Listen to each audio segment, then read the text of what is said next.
والصلاة والسلام على سيد المرسلين وعلى آله وأصحابه أجمعين. أما بعد فأعوذ بالله من الشيطان الرجيم. بسم الله الرحمن الرحيم.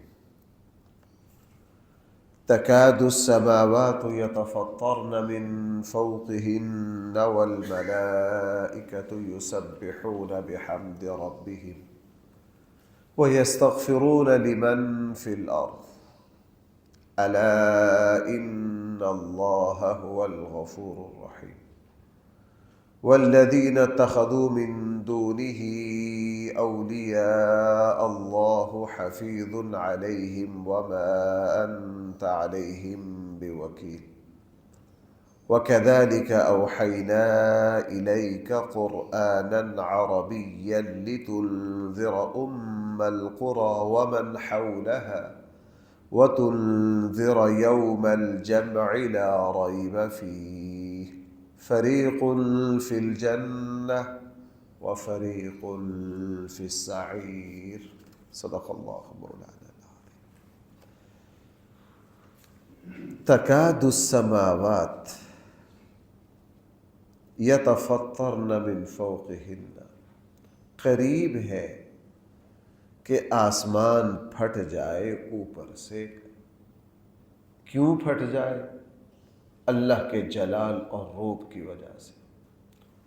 پچھلی آیت میں آیا تھا کہ لہو ما فی السماوات وما فی الارض، آسمان اور زمین ملکیت ہے، ان پر صرف اور صرف اللہ کا اختیار ہے۔ اس اللہ کا جلال اتنا ہے، اس اللہ کا جلال اتنا ہے۔ حقیقت یہ ہے کہ جس کو اپنے رب کی معرفت حاصل ہو، جو اپنے اللہ کو پہچانتا ہو، اسی کو صحیح معنی میں اندازہ ہو سکتا ہے کہ اللہ کا جلال کیا ہے۔ ویسے نہیں ہمارے آقا صلی اللہ علیہ وسلم، حضرت عائشہ فرماتی ہیں حضور علیہ السلام ہمارے پاس بیٹھتے، بندہ جس طرح بے تکلف اپنے بیوی بچوں کے پاس بیٹھتا ہے ایسے ہوتے۔ اچانک اذان ہوتی، اللہ کے نبی پر ایسی کیفیت آتی، اللہ اکبر اللہ اکبر۔ بھائی کون بلا رہا ہے؟ اللہ بلا رہا ہے۔ اچانک ایسی کیفیت آتی کہ ہمارے اندر سے یوں اٹھ کر چلے جاتے مسجد میں جیسے اجنبی ہے، ہمیں جانتے نہیں ہیں۔ بھائی جیسے کیا ہے؟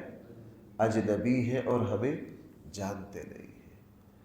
اللہ جل جلالہ کی معرفت جس کو حاصل ہو وہی اندازہ کر سکتا ہے اللہ کے جلال کا۔ ویسے قیامت والے دن انبیاء معذرت نہیں کریں گے، عام بندے کی بات نہیں۔ جس وقت سارے لوگ حضرت آدم کے پاس جائیں گے، درخواست کیجئے کہ اللہ تعالیٰ حساب و کتاب شروع فرمائے اپنے بندوں کا، تاکہ ہر کوئی اپنی منزل تک پہنچ جائے۔ حضرت آدم کہیں گے نہیں، مجھ سے غلطی ہو گئی تھی، حضرت نوح کے پاس جاؤ۔ وہ کہیں گے نہیں، حضرت ابراہیم کے پاس جاؤ۔ یعنی ہر نبی اس بات کو ٹالے گا کہ یہ ذمہ داری میرے اوپر نہ آئے۔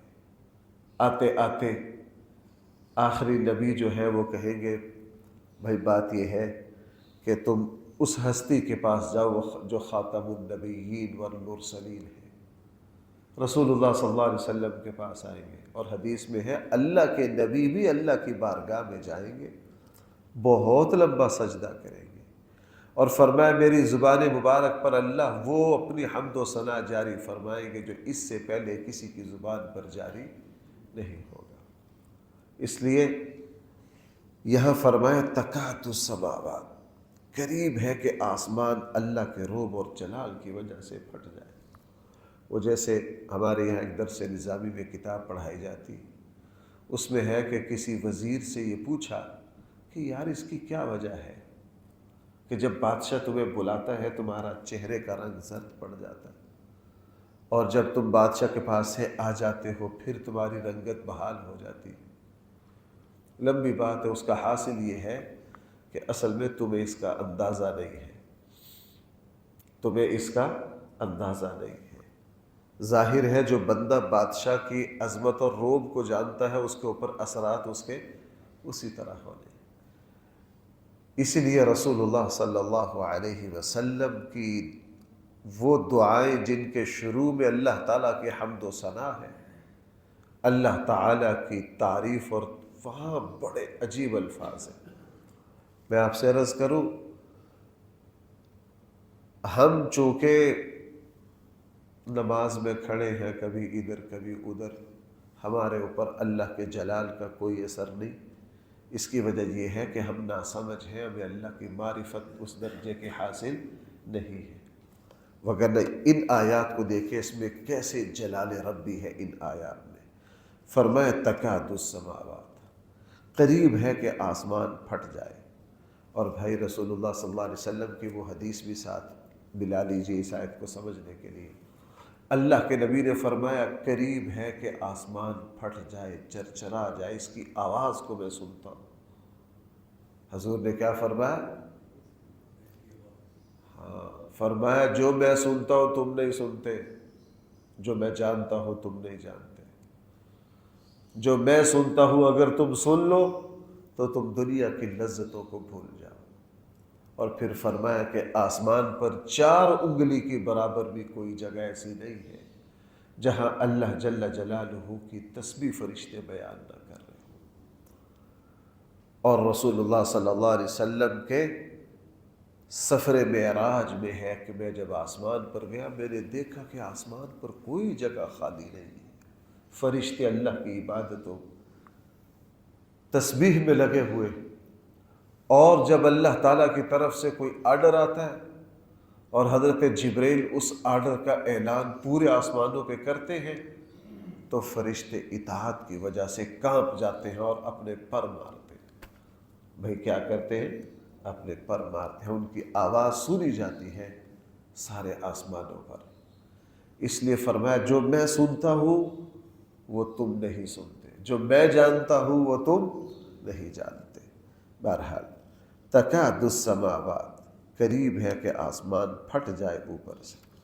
والملائکۃ یسبحون بحمد ربہم، اور فرشتے تسبیح کرتے ہیں اپنے رب کے حمد کی۔ فرشتے بھائی کیا کرتے ہیں؟ اپنے رب کے حمد کی تسبیح کرتے ہیں۔ وہ اللہ کی کبریائی کو ہر وقت بیان کرتے رہتے ہیں۔ احادیث میں فرشتوں کی بہت ساری تسبیحات آتی ہیں، فلاں آسمان کے فرشتے یہ پڑھتے ہیں، ان کی زبانوں پر اللہ تعالیٰ کی حمد و ثنا جاری رہتی ہے۔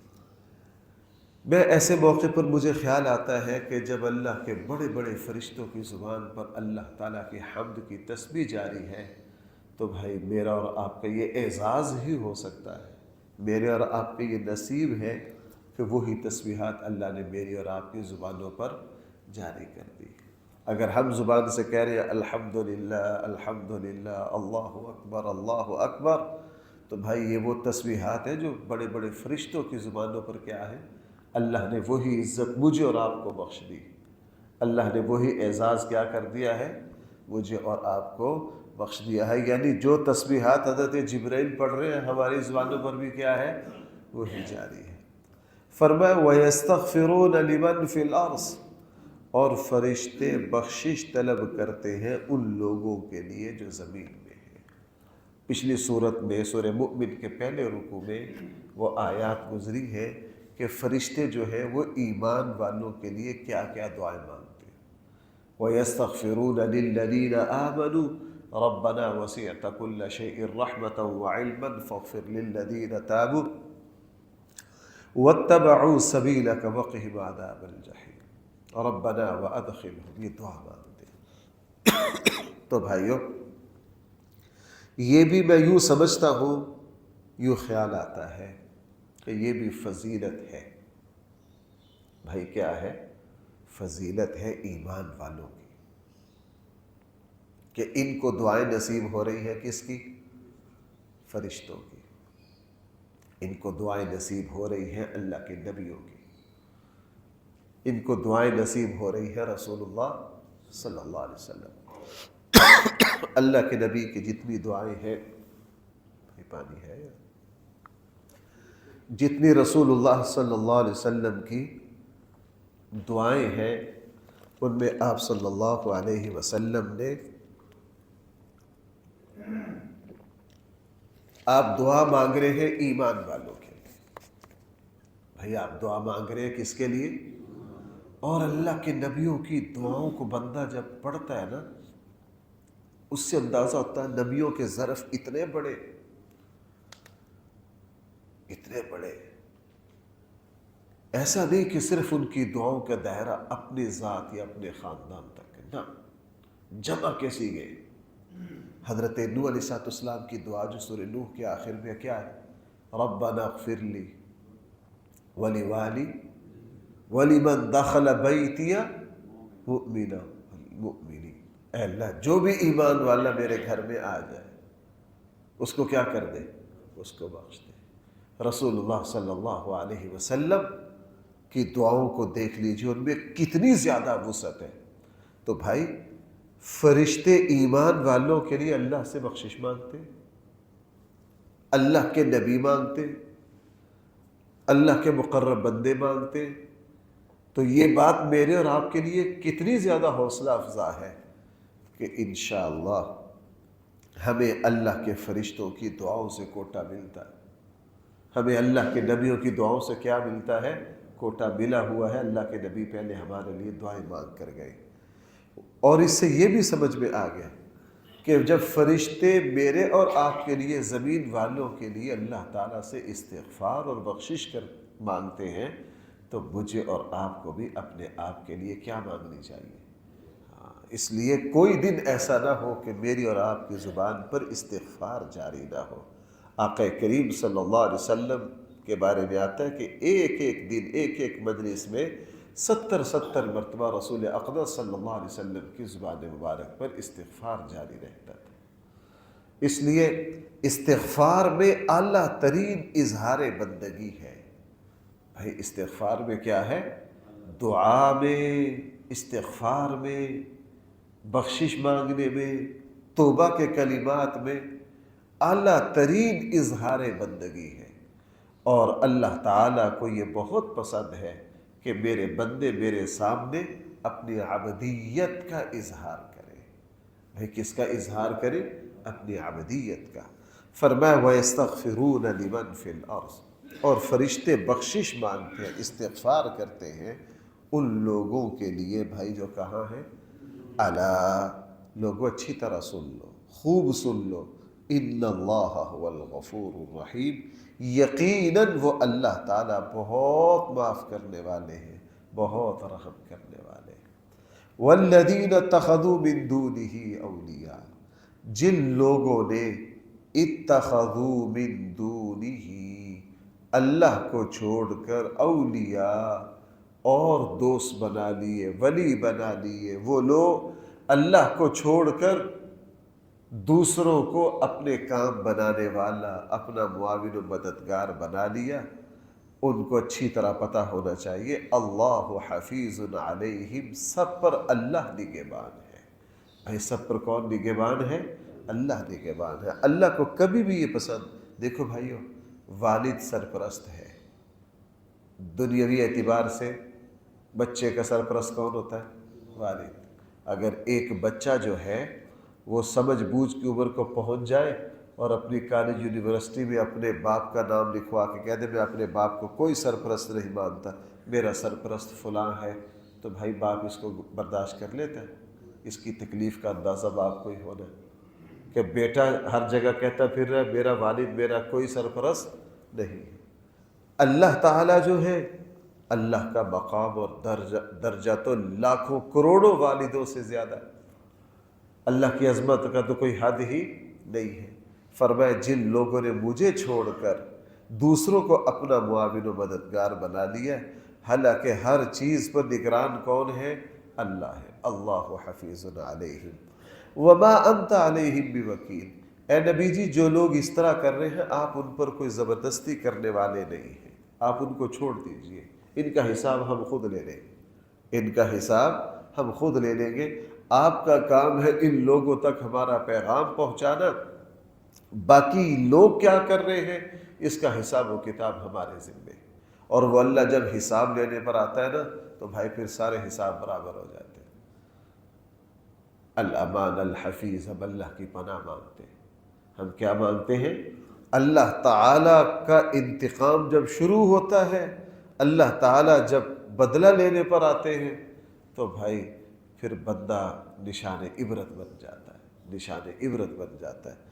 اس لیے کسی بھی حالت میں بھائی ہم بشر ہیں، کمزور ہیں، بھول چوک کرنے والے ہیں، تھوڑے سے حالات ٹیٹ ہوں، تھوڑے سے حالات ہمیں ہلائیں تو ہماری توجہ اللہ سے ہٹ کر کسی اور طرف چلی جاتی ہے۔ یہ ہماری بشریت ہے، یہ ہماری کمزور اور یہ ہماری نالائقی ہے، یہ ہماری کیا ہے؟ نالائقی ہے۔ ایمان اتنا مضبوط ہو جائے، کم سے کم اتنا مضبوط ہو جائے کہ جتنے چاہے کٹھن اور مشکل حالات ہو، بندہ کی توجہ کس کی طرف جائے؟ اللہ کی طرف جائے، اللہ کی طرف جائے۔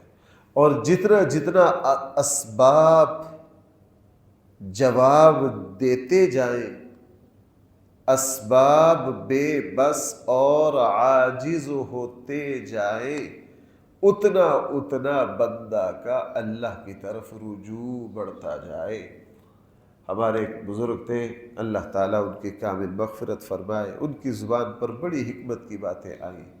وہ اپنی دعاؤں میں اکثر یوں کہا کرتے، اے اللہ مجھے یہ بھی چاہیے، یہ بھی چاہیے، یہ بھی چاہیے، اے اللہ یہ جو کچھ میں آپ سے مانگ رہا ہوں مجھے پتہ ہے مجھے ان چیزوں کو حاصل کرنے کے لیے اسباب چاہیے۔ آپ کا نظام اسباب کے تحت دینے کا ہے۔ بھئی اللہ کا نظام کس ذریعے سے دینے کا ہے؟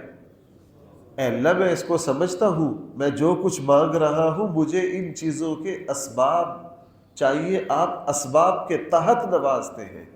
لیکن اے میرے اللہ، دو باتیں بڑی عجیب فرماتے، اے میرے اللہ، اے میرے اللہ، میں آپ سے لینے کے لیے اسباب کا محتاج ہوں، آپ مجھے دینے کے لیے اسباب کے محتاج نہیں ہیں۔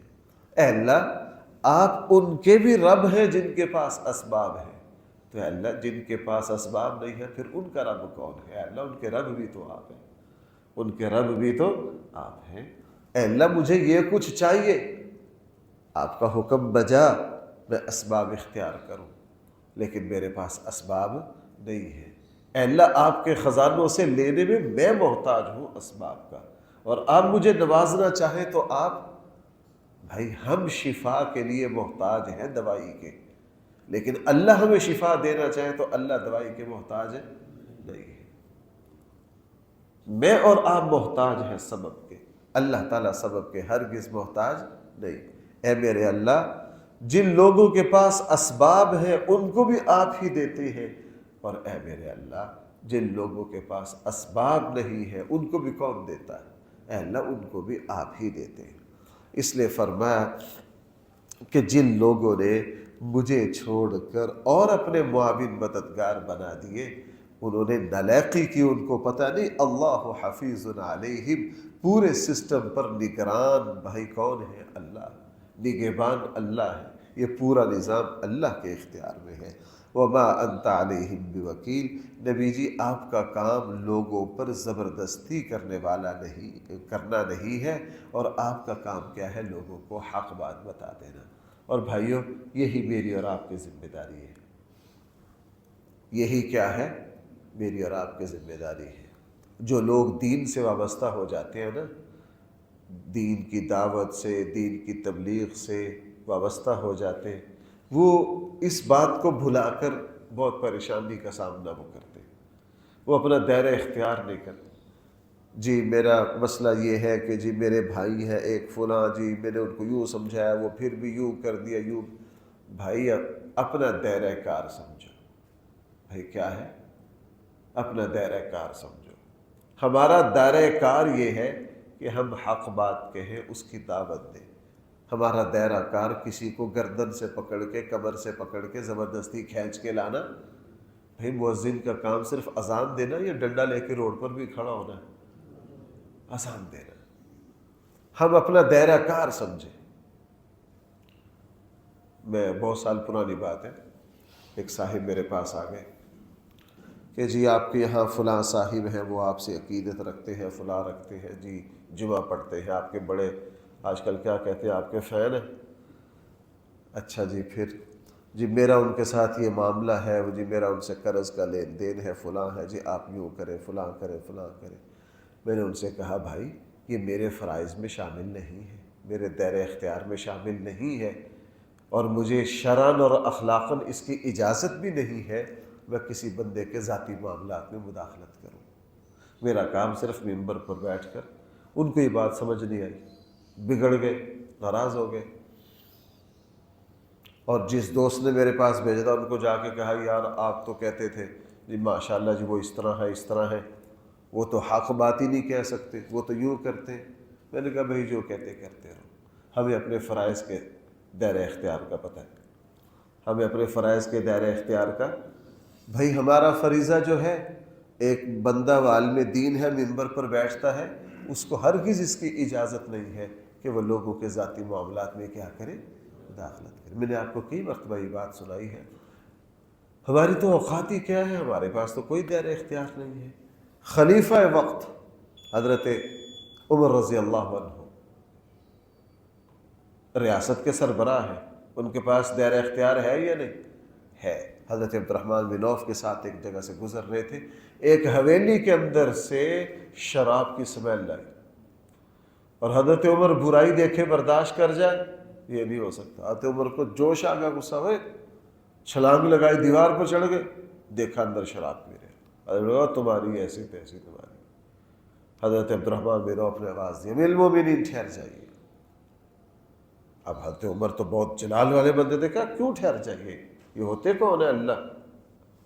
اللہ کے دشمن شراب پی رہے ہیں اللہ کی زمین پر. حضرت عبد الرحمن بن عوف نے عرض کیا امیر المومنین ٹھیک ہے وہ گناہ کر رہے ہیں، لیکن وہ گھر کے اندر کر رہے ہیں، اور آپ کا اختیار یہ نہیں ہے کہ آپ کسی کے گھر میں جا کے ان کو پکڑیں. حضرت عمر جیسا بندہ، ان کے بارے میں ایک عجیب بات آتی ہے کہ اللہ اور اس کے رسول کے حکم کے سامنے فوراً رک جانے والے تھے. یہ حضرت عمر کی شان تھی. ہے تو سب صحابہ میں تھی، لیکن سب سے زیادہ یہ خوبی بھائی کس میں تھی؟ حضرت عمر میں.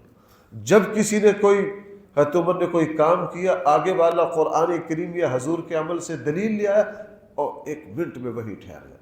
جب حضرت عبد الرحمن بن عوف نے دلیل دی، فوراً رک گئے، واپس آ گئے، غور کیا، اور حضرت عبد الرحمن کی بات ٹھیک تھی، کہا ہاں آپ نے ٹھیک کہا، میں غلط تھا. فوراً کیا کہا؟ اب حضرت عمر رضی اللہ عنہ نے فرمایا، انہوں نے کہا امیر المومنین جب یہ شراب پی کر حویلی سے باہر آ جائیں گے، رستے پر آ جائیں گے، پھر یہ ریاست کے دائرۂ اختیار میں آئیں گے، آپ ان کو پھر سزا دیجئے. جب تک یہ گھر کے اندر ہیں اس وقت تک آپ ان پر شرعی حد نافذ نہیں کر سکتے، چونکہ وہ نجی معاملہ ہے. تو بھائیو ہمیں بھی اپنے اپنے معاملات اپنا اب دیکھو نا، عجیب عجیب واقعات ہوتے ہیں لوگوں کے پاس. اب بھائی سننا میری بات چونکہ ہمیں یہ لوگ ہمارے سامنے مسائل ڈسکس کرتے ہیں، ہمیں لوگوں کا بھی پردہ رکھنا ہوتا ہے اور اصلاح کی بات بھی کرنی ہوتی ہے، ہم مجبور ہیں. اب مثلاً ایک خاتون ہے، وہ اسکول ٹیچر ہے، ملازمت کرتی. اب سوسر ناراض ہو گئے کہ جی جب ہمارا سارا گھر اکٹھا ہے تو یہ اپنی تنخواہ ہمارے حوالے کرے، ہمیں حساب دے، ان کو کیا اختیار ہے تنخواہ. اب گھر میں جھگڑا ہو گیا. اب شوہر پریشان ہے، ادھر میرے والد ہیں، ادھر کون ہے؟ اب یہاں غلطی کیا ہو رہی؟ بھائی شوہر کا دائرہ اختیار ہے، بہو کیا کما رہی ہے کیا نہیں کما رہی ہے، شوہر کا کوئی دائرہ اختیار نہیں. شوہر کو کس نے یہ حق دیا کہ وہ اس بات پر توجہ رکھے کہ جی میری بہو جو کچھ تنخواہ آتی ہے وہ میرے حوالے کرے؟ سسر کو کوئی اختیار، بہو کے بارے میں کوئی اختیار نہیں ہے کہ میری بہو جو کچھ کما رہی ہے، سسر کا تو کوئی دائرہ اختیار. نہیں ہے۔ حقیقت یہ ہے کہ یہاں شوہر کا بھی دائرہ اختیار نہیں ہے، اس لیے کہ بیوی جو کچھ کماتی ہے اس کے اوپر شوہر کے اختیارات نہیں ہیں۔ ہاں، بیوی کے اخراجات کس کے ذمے ہیں؟ شوہر کے ذمے۔ میں نے ان کو بٹھا کے سمجھایا کہ جو چیز تمہارے دائرہ، ہاں تم یہ کہہ سکتے ہو کہ بھائی آپ اپنا کھانا الگ پکاؤ، اپنے اخراجات خود کرو۔ ہاں، آپ یوں کہہ سکتے ہو کہ جی میں آپ لوگوں کے اتنے اتنے اخراجات کرتا ہوں، آپ وہ اخراجات مجھے ادا کیا کریں۔ یہ تو شوہر کہہ سکتا ہے، یہ تو سسر کہہ سکتا ہے، لیکن شوہر ہو یا سسر ہو، یہ مجبور کرنا بہو کو کہ آپ کی جتنی تنخواہ ہے وہ ہمارے حوالے کرو، اس تنخواہ پر آپ کا کوئی دائرہ اختیار نہیں، بھائی اس کی اجازت نہ سسر کو ہے اور اس کی اجازت نہ شوہر کو ہے۔ میں یہ بات اس لیے عرض کر رہا ہوں، اللہ کے نبی ذرا دیکھنا یہ الفاظ، وما انت علیہم بوکیل، آپ نہیں ہیں لوگوں پر زبردستی کرنے والے، آپ کا کام یہ نہیں ہے۔ یعنی اللہ تعالیٰ نے اپنے حبیب کو کہہ دیا کہ آپ کا دائرہ اختیار کیا ہے، آپ حق ان تک پہنچائیں، قبول کرنے والوں کو اجر دینا، نہ قبول کرنے والوں کو پکڑنا، یہ آپ کی ذمہ داری نہیں ہے۔ یہ کس کی ذمہ داری ہے؟ یہ اللہ کی ذمہ داری ہے۔ اگر آج ہم اپنے خاندانوں میں یہ سمجھنے لگ جائیں نا کہ ہمارا دائرہ اختیار کیا کیا بنتا ہے، تو ہمارے بہت سارے جھگڑے ختم ہو جائیں، ہمارے بہت سارے جھگڑے کیا ہو جائیں۔ ہمیں پتہ ہونا چاہیے کہ بہو کا دائرہ اختیار یہ ہے، بیٹے کا اتنا ہے، میرا اتنا ہے، کون سی چیز میرے دائرہ اختیار میں آتی ہے اور کون سی چیز میرے دائرہ اختیار میں نہیں آتی۔ اور لوگ ہمارے اوپر غصہ نکالتے ہیں۔ اکثر نیا بندہ جب آتا ہے نا، وہ مولوی صاحب فلاں گل نو بھی بیان کریا کرو، ایویں کر دیں، سن لیتے ہیں بھائی، کیا کر سکتے ہیں، کیا کر سکتے ہیں جی، ایسا کیوں کرتے ہیں جی، آپ ان کو منع نہیں کرتے؟ بھائی میرے ذمے صرف واعظ و نصیحت ہے، میرے ذمے کیا ہے؟ اگر میں کہیں غلط کروں، آپ کے ذمے یہ نہیں ہے۔ اب مسجدوں میں، بھائی آخری بات، مسجدوں میں جھگڑے کیا چل رہے ہیں؟ مجھے اکثر فون، مفتی صاحب ہمارے مسجد کے مولوی صاحب جو ہیں وہ نماز جو ہے وہ ٹائم پر نہیں پڑھاتے، یوں کرتے ہیں، فلاں کرتے ہیں، فلاں کرتے ہیں، کیا کیا جائے؟ میں سب سے پہلے پوچھتا ہوں، آپ کی اس مسجد میں حیثیت کیا ہے؟ آپ صدر ہیں؟ نہیں۔ آپ انتظامیہ میں ہیں؟ نہیں۔ بھائی پھر آپ کا کام خاموشی سے نماز پڑھنا اور چلتے بننا ہے۔ کیوں جی ہم امام صاحب کو نہیں جی نہیں کہہ سکتے؟ تم ہوتے کون ہو؟ نہ تم مسجد کے صدر ہو، نہ تم مسجد کی انتظامیہ میں ہو، تو تمہارے ذمے امام صاحب پر کسی چیز کی گرفت کرنا ہے؟ تمہارے دائرہ اختیار میں نہیں۔ تم جاؤ بھائی نماز پڑھو، نماز پڑھ کے جاؤ، تمہارا دائرہ اختیار نہیں۔ ہاں اگر مسجد کے صدر ہو، انتظامیہ ہو، پھر میں تمہیں بتاتا ہوں کہ تمہارا فریضہ کیا ہے، تمہیں اس بات کو کس طرح لینا ہے۔ تو ہمارے یہاں بہت سارے مسئلے، مسائل، جھگڑے، اختلافات پھڈے، وہ اس وجہ سے ہیں کہ ہم وہاں یہ نہیں دیکھتے کہ میرا دائرہ اختیار کیا ہے۔ دیکھیے ہم بچپن میں تھے تو ہمیں ہمارے وہاں ایک بزرگ ہمیں سمجھاتے سمجھاتے بڑی عجیب مثالیں دیتے تھے۔ ایک دن کہنے لگے دیکھو بھائی، ایک زبان ہے، پھر اس کے دائیں بائیں دانت ہے، زبان انتہائی نرم اور دانت انتہائی سخت۔ دانت ایک منٹ میں زبان کو کیا کر دے؟ کچل دے، لیکن دونوں ساری زندگی اکٹھے سفر کرتے ہیں۔ کس طرح؟ زبان اپنے دائرے میں رہتی ہے اور دانت اپنے دائرے میں رہتے ہیں، ایک انتہائی نرم، ایک انتہائی سخت، دونوں کا گزارا کیسے ہو رہا ہے؟ اس لیے کہ زبان کو پتہ ہے میرا فریضہ کیا ہے، میرا کام نہیں ہے کھانے کا ذرہ ذرہ کرنا، میرا کام نہیں ہے کھانے کو توڑنا، میرا کام تو صرف ذائقے کو چیک کرنا ہے، اور ذائقے کی چیز کو میں تو نہیں بانٹ رہی ہوں، باقی مزدوری کا کام کس کا ہے؟ وہ دانت کا کام ہے۔ اور دانت یہ نہیں دیکھتے کہ یہ کیا ہے، وہ کہ یہ زبان کی ذمہ داری ہے، وہ جانے، ہمارا کام ہے ہر چیز کو پیسنا، ہر چیز کو کیا کرنا۔ اب زبان اپنا فریضہ ادا کرتی ہے، اس کو پتہ ہے میرا دائرہ یہ ہے، اور دانتوں کو پتہ ہے ہمارا دائرہ یہ ہے، ایک انتہائی سخت ہے اور دوسرے کیا ہے انتہائی نرم ہے. دونوں ساری زندگی مل کر اعلیٰ ترین فرائض انجام دے دیتے ہیں کہ نہیں؟ کس طرح؟ اپنے اپنے دائرے میں رہتے ہیں. جب اپنے اپنے دائرے میں چیز رہتی ہے، ہمارے ملک کا تو بیڑا غرق ہی یہاں سے ہے کہ ہر بندہ اپنے دائرے سے باہر ہے. ہر بندہ کیا ہے؟ اپنے دائرے سے باہر ہے. اونٹ میں اونٹ تیری کون سی کل سیدھی. ہمارے ملک میں کون ہے جو اپنے دائرے میں کام کرتا ہے؟ بہرحال قرآن نے فرمایا وما انت علیہم بوکیل، نبی جی آپ ان پر کسی طرح کی کوئی زبردستی کرنے والے نہیں ہیں. اللہ تعالیٰ مجھے اور آپ کو صحیح سمجھ عطا فرمائے. الحمدللہ رب العالمین والصلاة والسلام على سید المرسلین وعلى آلہ واصحابہ اجمعین. ربنا آتنا في الدنيا حسنة وفي الآخرة حسنة وقنا عذاب النار.